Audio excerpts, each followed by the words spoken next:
stress can hit at any age, but younger adults specifically are feeling more pressure than others. Nearly 60% say they're anxious about their finances. Financial instructor Michael Masserant, our good friend from the Retirement Education Foundation, joins us again.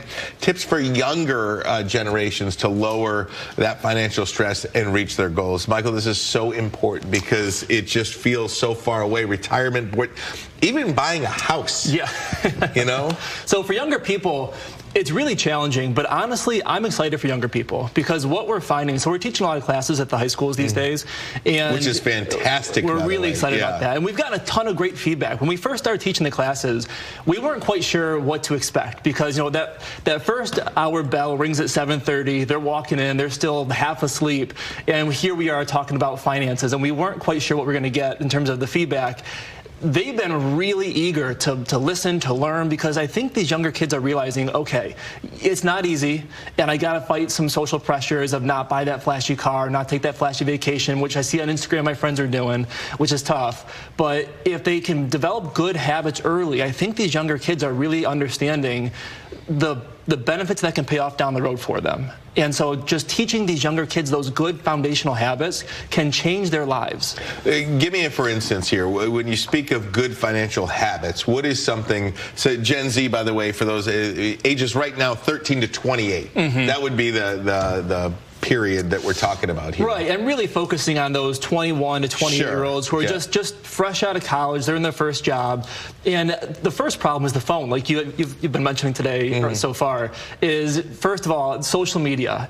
All their friends are taking these vacations, they're buying cars, they're doing all this fun stuff, and it looks really fun. And it's hard to have a conversation with yourself to say, you know what, yeah, I'd love to go on that vacation with my friends. It's going to be amazing. It's going to be a lot of fun. But if I do it, I'm going to need to put $7,000 on a credit card, and then I can't pay that credit card off right away, and then that $7,000 vacation is going to end up costing me 20 grand because of the interest, and it's going to take me 7 years to pay it off. These are the kinds of things that if they're realizing up front, hang on a second, okay, this is how much money I have coming in, this is how much I need to be saving for myself, so this is how much I can carve out for fun spending. Once you carve out that amount, go spend it, go have fun with it, but you've got to set aside the important stuff first.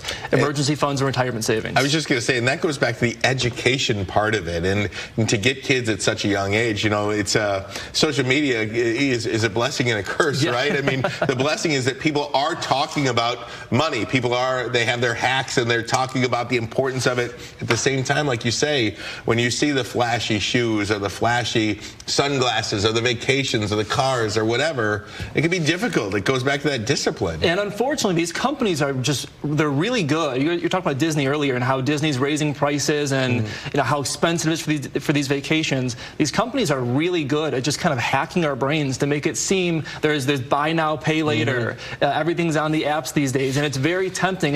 It's not a $4,000 vacation. It's $200 a month for the next 5 years. It's that when you phrase it that way, it's a little more palatable. But they're not realizing the interest they're paying and all the debt they're racking up to get there. And so for these kids, if they can just kind of get, it's almost like reverse budgeting. Whatever you have coming in, you've got to set aside the first 15% for retirement. You've got to build up the emergency fund. Once you do those things, you can spend the rest and not feel guilty about it, as long as you're setting that first 15 to 20% aside for yourself first. Do you find that younger generations have an easier time to talk about money and to talk about this stuff? I mean, it feels like, and maybe hashtag the 9 on this, it feels like growing up, money was such a taboo topic that was not to be discussed. And maybe these younger generations have such an easier time to talk about it, which will help them in the future. It really does seem like that. These younger kids, they're number one, they're more well informed on average. I think they hear these things, they see these things on social media, and they're more open about talking about these things and just talking with each other. It's not this taboo thing to be ashamed of or hide. If you can talk to your friends and help them understand, hey, look, I'm not going to take that vacation with you all because it looks fantastic, looks like a lot of fun, but I can't, if I do that vacation, I can't save in my 401k, and I'm not doing that. And setting these boundaries, it's good for you, it's good for your friends. Maybe your friends realize, oh, wait a minute, you're saving your 401k? Well, I skipped that when I joined this job. What's that 401k thing all about again? And teach your friends and help them. It can really have positive domino effects. There's no doubt about it. Education is the key. We got to get back on that. We were going to follow you to the high school education part, and it was a snow day. Yeah. So we got to get that on the schedule. For sure. Absolutely. For sure. You can find Michael and more information, refedu.org, Retirement Education Foundation. Thanks so much, my friend. Of course. We appreciate it. We will take a break and come right back. More than 9 when we return.